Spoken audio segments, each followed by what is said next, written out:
Hey everybody, I'm Spencer Turner and I wanted to share my interview with Daniel Beveridge, a wildfire mitigation specialist at Colorado State Forest Service.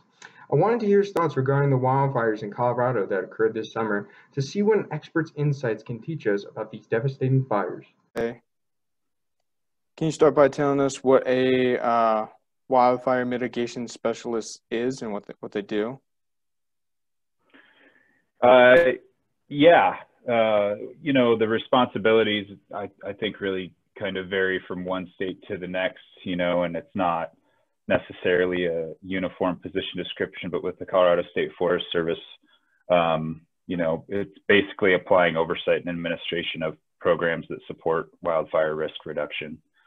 So you and your fellow group members might be familiar with the Firewise USA program hosted by the National Fire Protection Association. I'm the state liaison for that program.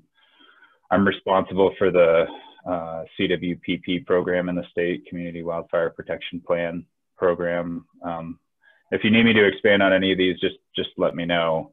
And then I manage a few grants that are sourced with federal funds and a lot of other kind of miscellaneous types of responsibilities representing the agency when it comes to other related mitigation type groups statewide. So how long have you been a wildfire mitigation specialist? I started in the position in mid-year of 2018. So with this specific job title, I've been doing this for about 2.5 years now. Okay. So did you have to take special courses at your school, like your college or university beforehand to prepare you for this job? After looking through some of your questions, I actually pulled up my position description for when I applied for the job 2.5 years ago, because it seemed like you were wanting to dig into some of this a little bit deeper. But do you want me to get into some of that more specifically? Yeah, of course. That'd be great. Well, the required job qualifications were a bachelor's degree or greater in forestry and other natural resources program or a related degree. So I actually got my degree in natural resources and environmental sciences from a school in the Midwest where I'm from originally. But most of my experience professionally was related to wildfire management, operational management of wildfires. So that was my education. I just finished a master's in natural resources stewardship at CSU as well. So I think that certainly helped me acquire the position. So you talked about how you took a lot of courses and obviously learned a whole lot about wildfires. Can you tell us a little bit more about how wildfires occur naturally in Colorado? I mean, the only source of, well, there's two actually, natural sources of ignition in Colorado, and the one that's most common, of course, is lightning by far. Also, coal seams can start fire and burn indefinitely underground. And that was actually the cause of one of the larger fires that burned, entitled the Coal Seam Fire in 2002 in Colorado. But those are the only two natural causes in the state. And I mean, the suite of human-caused ignitions is quite long. And I don't want to get ahead of myself here, but that was one of your other questions. What's the most common human-caused source of fires? Do you want me to address that? I only can to an extent, primarily because I don't keep track and don't have access to those databases. If you want a resource for that information, the Colorado Division of Fire Prevention and Control can provide some of that information, or the U.S. Forest Service at the regional level. So I couldn't rank, automotive causes over cigarettes as opposed to escaped campfires and so on. But all of those are certainly prominent. There's all sorts of very strange causes for wildfires. One of the larger fires I was on in California a number of years ago was caused by a hawk hitting a high voltage power line that fell to the ground and started a grass fire. And then there was another fire nearby that was started by a mower that hit a rock and ignited dry grass. So it's very, very common, I will say, though, for wildfires to be ignited near roadways. That makes sense with the cigarettes being flicked out and stuff like that. True. Your audio is really faint, Spencer. Okay, earbuds. Does that help at all? A little bit. Sorry. I think it might have just been because your microphone was under your lapel there, your collar. Yeah, but I can hear you all right now. That's better. Okay, good. So I wanted to ask you whether or not, these fires seem different than previous fires, because obviously these ones were massive, and you obviously manage a whole lot of different programs and with people that deal with these fires. So I want to see if you thought these were any different or like larger or more powerful, or what your thoughts were about these fires. Well, I mean, just looking at the data alone and the trends of fire occurrence, whether it's nationally or in the state of Colorado specifically, we're actually seeing a reduction in the number of fires that are occurring, but the number of fires that are growing large and being more destructive is on the increase.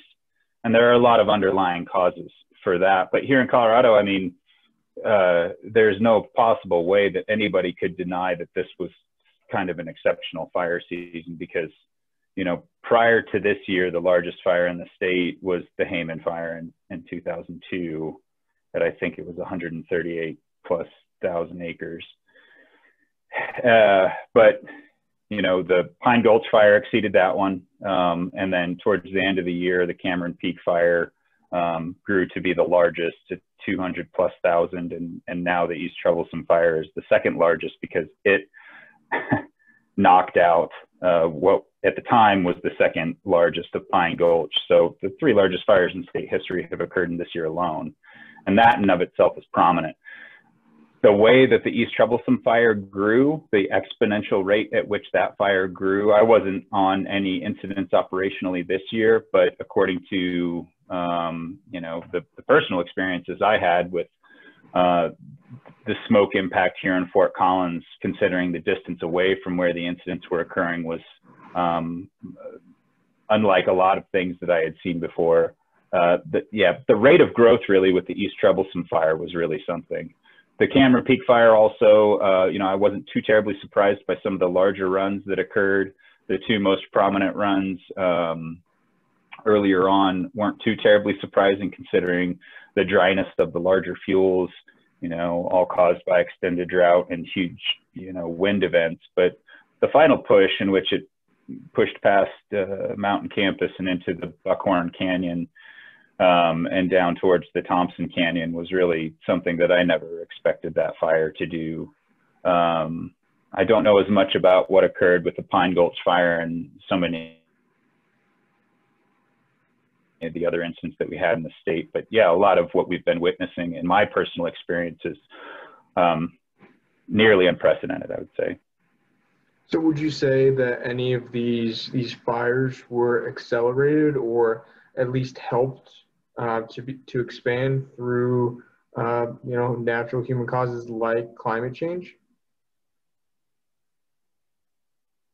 Well, regardless of what linkage you want to or source of the climate change, I'd say there's no question whatsoever that our climate, the dryness and the increased, the wind events is something that I can't relate directly to, climate change regardless of the source, but the increased heat and the reduced amount of moistures that we've had have most definitely contributed a significant amount to the kind of fires that we've been experiencing in the state.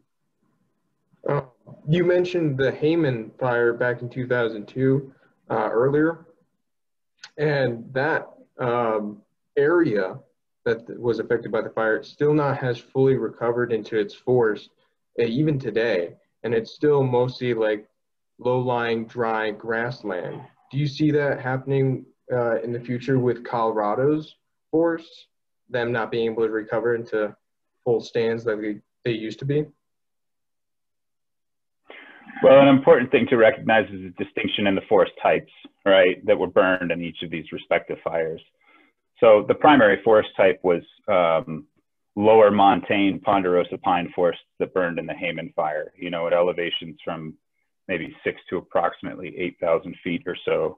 But, the Pine Gulch fire over around Grand Junction and the Grizzly Creek fire that occurred and the I-70 corridor, I don't recall the elevations of those, but if we're talking about the East Troublesome and the Cameron Peak fires, it's very important for us to recognize that fire has, you know, for time immemorial been a natural disturbance process, right? Just until recently have we been dealing with basically, you know, the enormous volume of human-caused ignitions. And it has obviously contributed to a pretty significant problem. But I encourage anybody that wants to dig deeper with this concept to appreciate the value that fire can provide, you know, as an important traditional disturbance factor. And that is by no means to discredit the concerns and the significant negative impacts that have occurred for folks that have been impacted by the fire season this year, of course. But to get more to your point, when higher elevation forests are burning,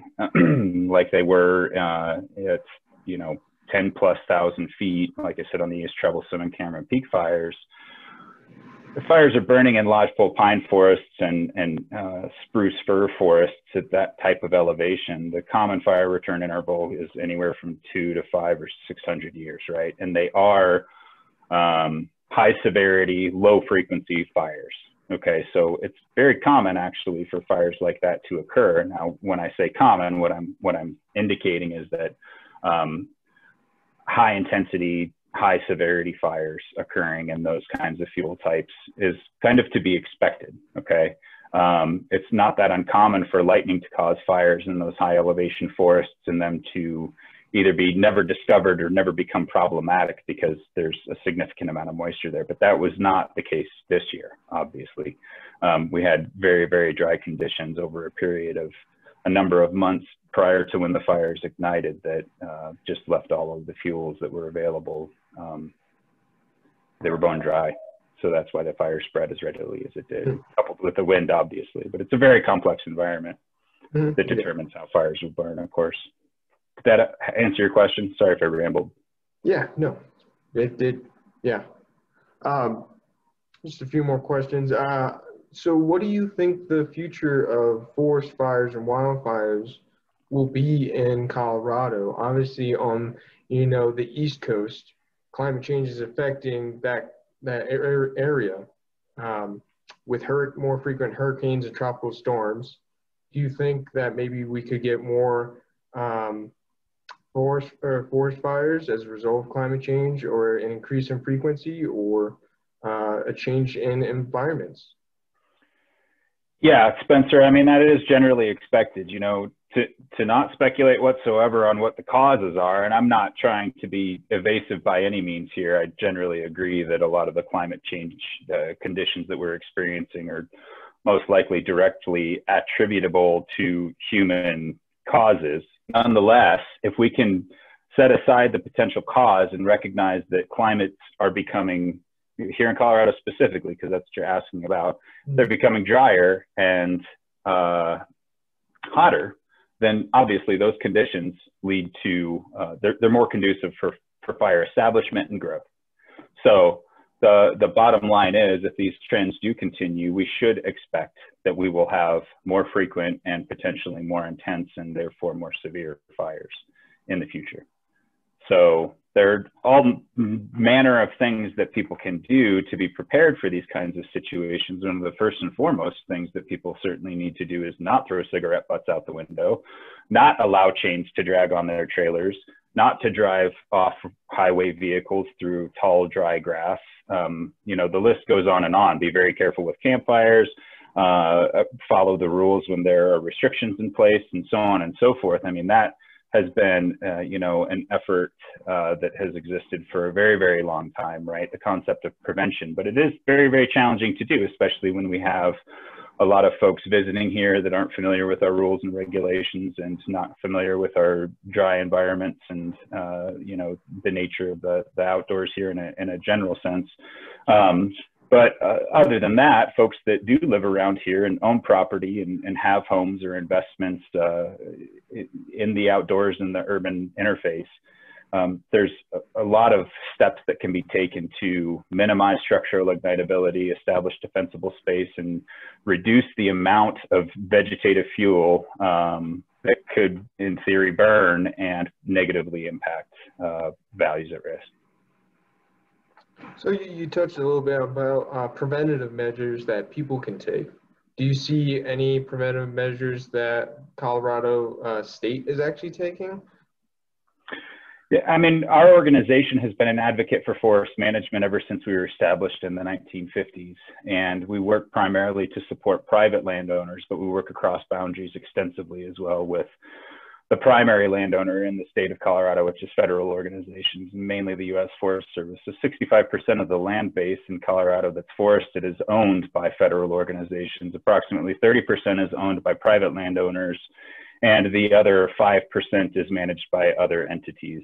So yes, Colorado is doing everything that we can, at least at the Colorado State Forest Service, in conjunction with our other state partners, to manage forests as proactively as we're able. We've had an unfortunate decline in our forest products industry of late, over the last number of decades for a variety of reasons. And that's been one of the reasons why it has been more challenging to treat more acres. It's costly as well as one of the other really big challenges. And there are a number of other obstacles that exist, particularly when there's more subdivided land ownership and there's more investments being built or structures being built that could be negatively impacted by wildfire.